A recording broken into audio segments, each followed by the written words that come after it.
The Secretary-General of the Arab League has called on the international community to accelerate the delivery of humanitarian aid to Lebanon following the disaster in Beirut.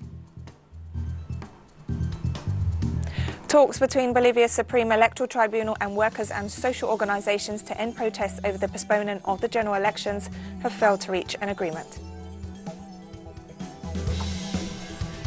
The president of Mauritania has appointed a new prime minister just hours after the previous government resigned.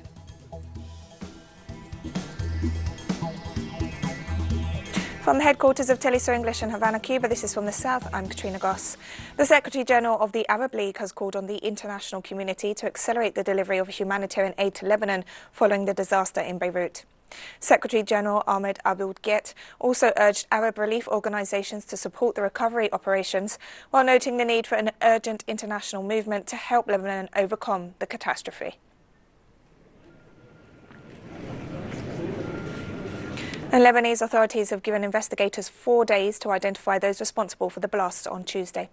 Rescue operations continue as members of the Lebanese Red Cross, troops and volunteers search for anyone listed as missing under the rubble in areas near the port.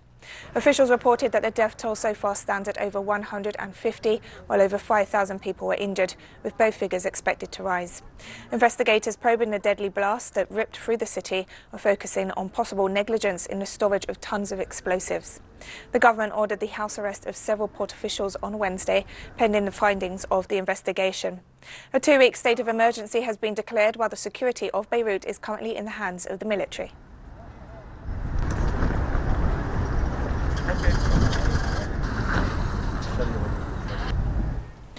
And the devastating explosions in the Lebanese capital destroyed several hospitals, resulting in shortages of medicine and medical equipment as the country is also battling the COVID-19 pandemic.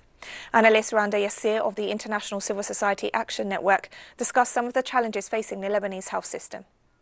Is facing major challenges, especially on the level of the health system.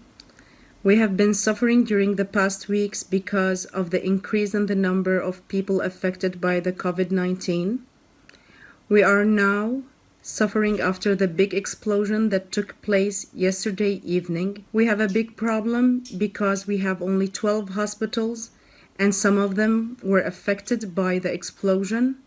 We have medical teams that have died because of this explosion.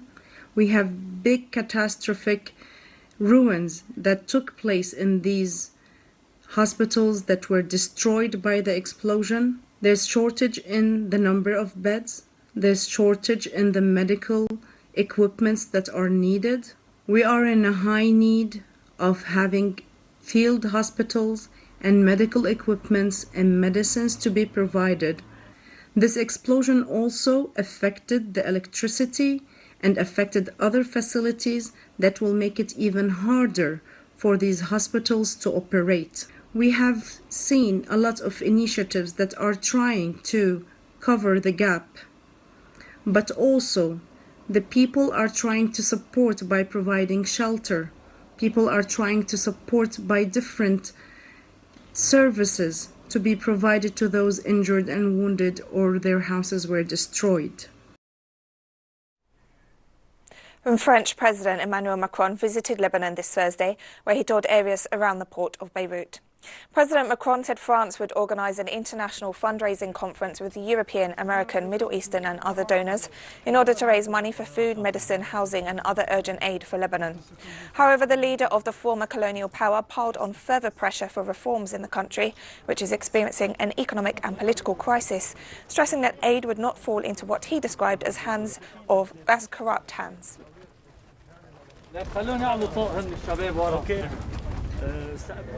La priorité, c'est l'aide, le soutien à la population. The priority is aid, unconditional support for the population, for months and years now.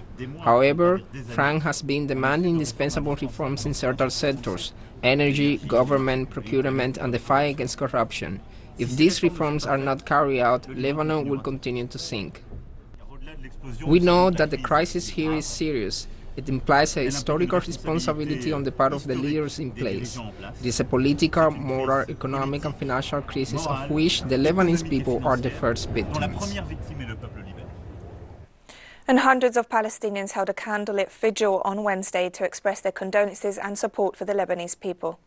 Residents in the city of Rafah in the south of the Gaza Strip paid tribute to the victims of the explosions in Beirut on Tuesday. Meanwhile, in the city of Khan Yunis, dozens participated in a blood donation campaign to help Lebanese health authorities in the recovery of the thousands injured.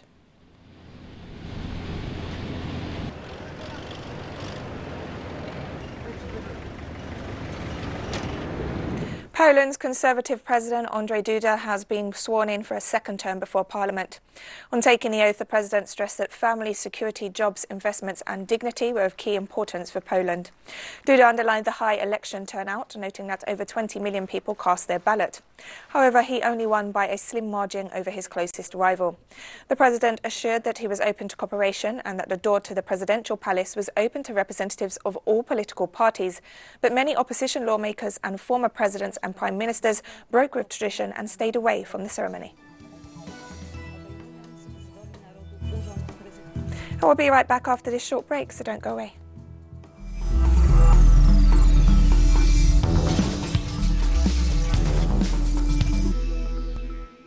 Welcome back to From the South. Talks between Bolivia's Supreme Electoral Tribunal and the Bolivian Workers' Center, the country's chief trade union federation, as well as other social organizations, failed to reach an agreement over the electoral date, which was postponed to October 18th. President of the Supreme Electoral Tribunal, Salvador Romero, announced the failure of the negotiations while highlighting that no change had been made and the elections would still take place on October 18th. Meanwhile, representatives of workers and social organizations have stressed that the move by the electoral body is an example of bowing to pressure from the de facto government. The Trade Union Federation called an indefinite general strike at the beginning of the week to demand that the vote be held on the previously agreed date of September 6. Widespread protests have been seen and the main roads and highways of 6 of 9 Bolivian provinces have been blocked for the past 4 days.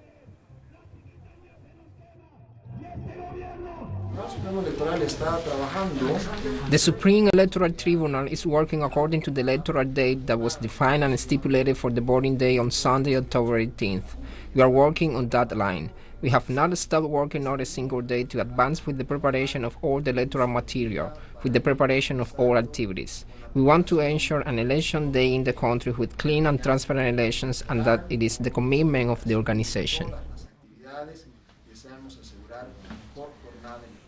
And this Thursday, Bolivia is celebrating its Independence Day in the midst of the ongoing social unrest and political persecution by the de facto regime since the coup against President Evo Morales last year.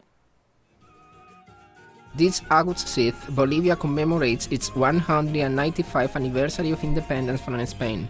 On July 1825, the Chuquisaca Deliberative Assembly proclaimed the entire independence of the provinces of the Upper Peru and drafted Bolivia's first Republican Constitution, which was later signed on 6th August 1825.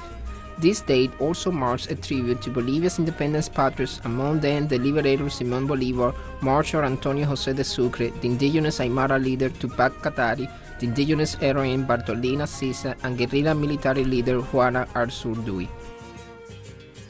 On Wednesday, the Argentinian Congress approved 2 bills that strengthen Argentina's claims of sovereignty over the Malvinas Islands.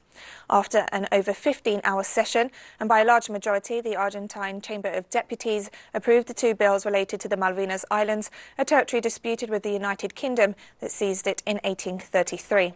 The legislation seeks to establish a new demarcation of the external limit of the Argentinian continental shelf and reinforce sovereignty over subsoil and seabed resources.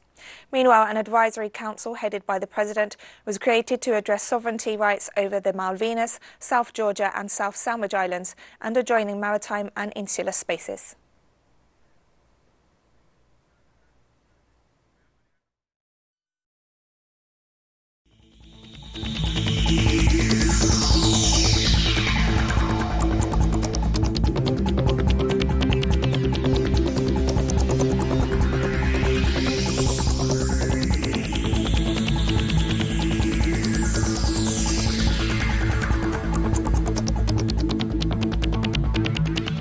This Thursday, Prime Minister of Barbados, Mia Mottley, informed of the most recent measures the country will adopt in order to prevent the spread of COVID-19.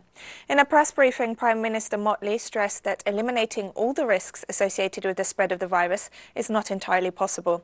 Regarding the possibility of mandatory negative COVID-19 tests for arriving passengers, Mottley explained that at this point, authorities are only strongly advising that people obtain the tests, taking into account that in some countries, access to test results within the required 72-hour period is not always possible.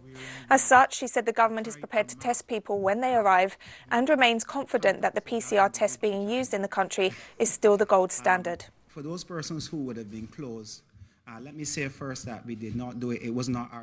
The truth is, on the last occasion that I spoke to you and the time before that, with respect to COVID, I indicated, will there be more COVID cases? And I told you yes. And we will invariably have spikes at different times. But the important thing is what we do to contain them, to isolate the persons who may be positive, and to do the relevant contact tracing to minimize the extent to which this can move through our country. Cuban health authorities offered an update on COVID-19 cases this Thursday. As a result of the analysis of these samples, where 49 people were tested positive yesterday, very high COVID-19 figures in our country. In this way, we have a cumulative sample size of 285,471 and 2,775 people, which represents 0.97% of the total number of the testing for COVID-19. And the Cuban Director of Epidemiology also reported new COVID-19 recoveries. Yesterday, there were 13 discharges in our country, a number consistent with the cases diagnosed a few days ago. Nevertheless, the number is at a disadvantage compared with the number of cases confirmed yesterday. This way, 87.8% of the positive cases so far diagnosed have recovered. We are talking about 2,409 people. The Caribbean community has congratulated the government and people of Jamaica on the occasion of the country's 58th anniversary of independence this Thursday. CARICOM Secretary General Ambassador Erin LaRocque said in a congratulatory message to Jamaican Prime Minister Andrew Holness that the accomplishments of Jamaicans in a diversity of fields, including the arts, sport and diplomacy, continue to be a source of national pride. He added that the Caribbean community looks forward to benefiting from Jamaica's continued leadership and experience as the regional integration process advances. That is going on. I've come, just got off the aircraft and came to see... And this August 6, Jamaicans are celebrating the 58th anniversary of their independence. To commemorate the date, different events are taking place in the capital, Kingston, where thousands of Jamaicans are celebrating their heritage. Jamaica was one of the first colonies in the so-called New World. Spanish rule began in 1509. Nearly 150 years later, the island was taken by the British on May 11, 1655, during the Anglo-Spanish War. With the breakup of the British Empire in the 1950s, Jamaica had several amendments to its constitution to allow greater self-government and a prime minister. In 1958, Jamaica became a founding member of the West Indies Federation.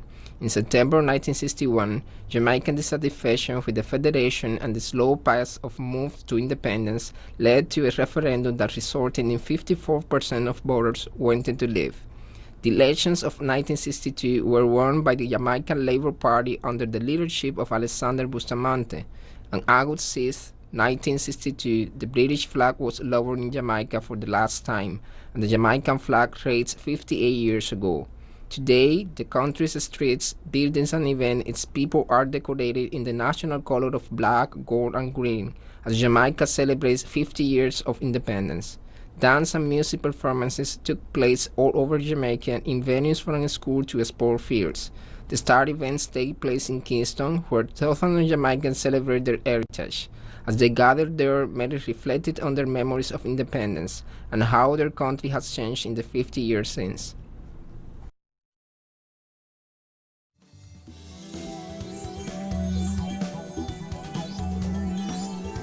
Now we have more stories coming up after this final short break, so stay with us.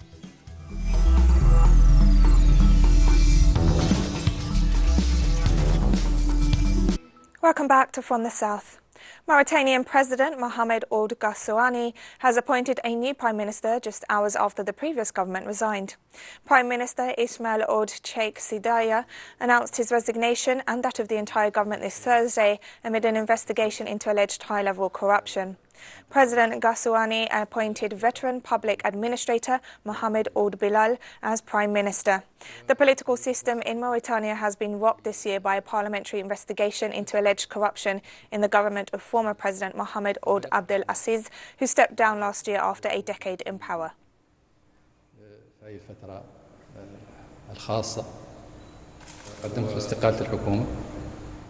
I tendered the government's resignation to the president. It was an opportunity to thank him for the trust he had placed in me during that period. I would also like to take this opportunity to thank the government team for the efforts made throughout this period in the service of Mauritania and its people. Ethiopia's COVID-19 figures surpassed 2,000 cases this Thursday. Ethiopian health authorities have reported 459 new COVID-19 cases in the last 24 hours, taking the total number to over 2,300 since the outbreak of the pandemic. Meanwhile, 358 patients have recovered from the virus. The death toll stands at 356.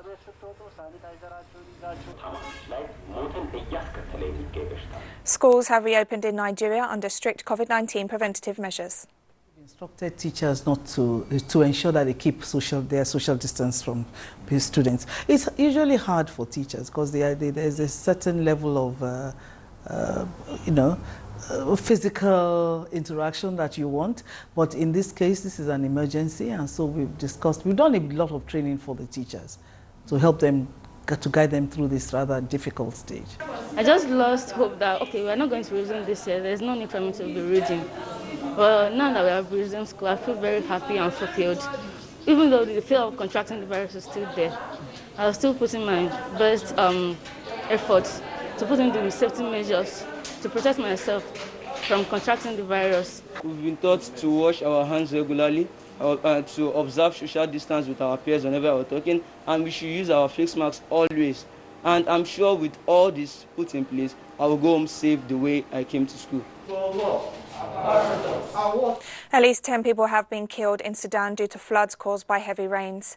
The downpours have hit Sudan since the end of July, causing a total or partial collapse of over 3,000 homes.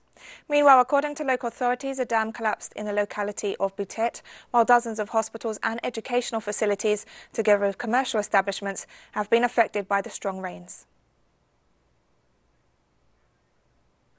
And Congolese authorities announced the withdrawal of Zambian troops from disputed border territories this Thursday.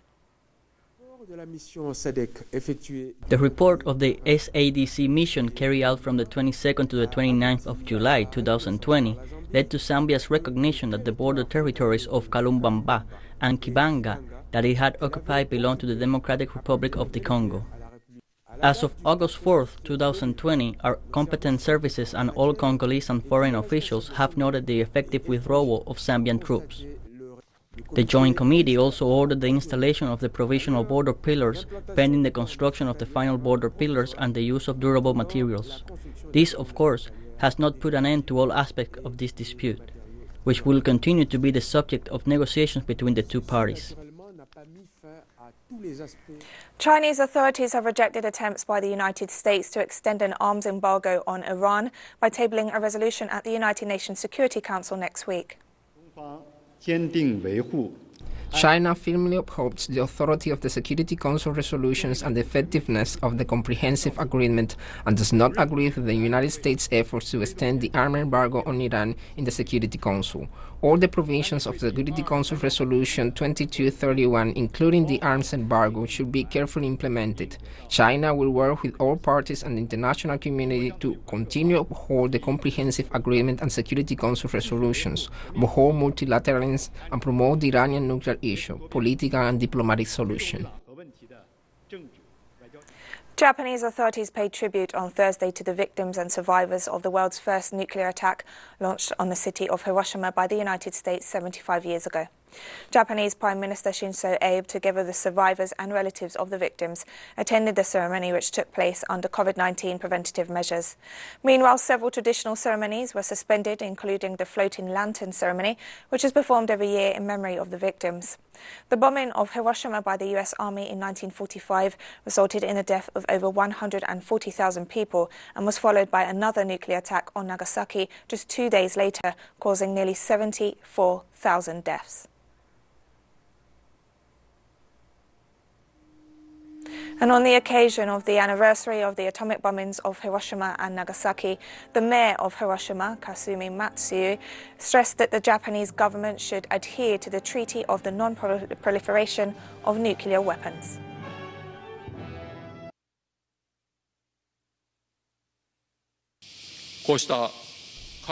We should never allow this painful past to be repeated. Civil society must reject egocentric nationalism and unite against all threats. And we've come to the end of this news brief, but you can find these and many other stories on our website at telesurenglish.net. You can also join us on social media, Facebook, Twitter and Instagram. For Telesu English, I'm Katrina Goss, and thank you for watching.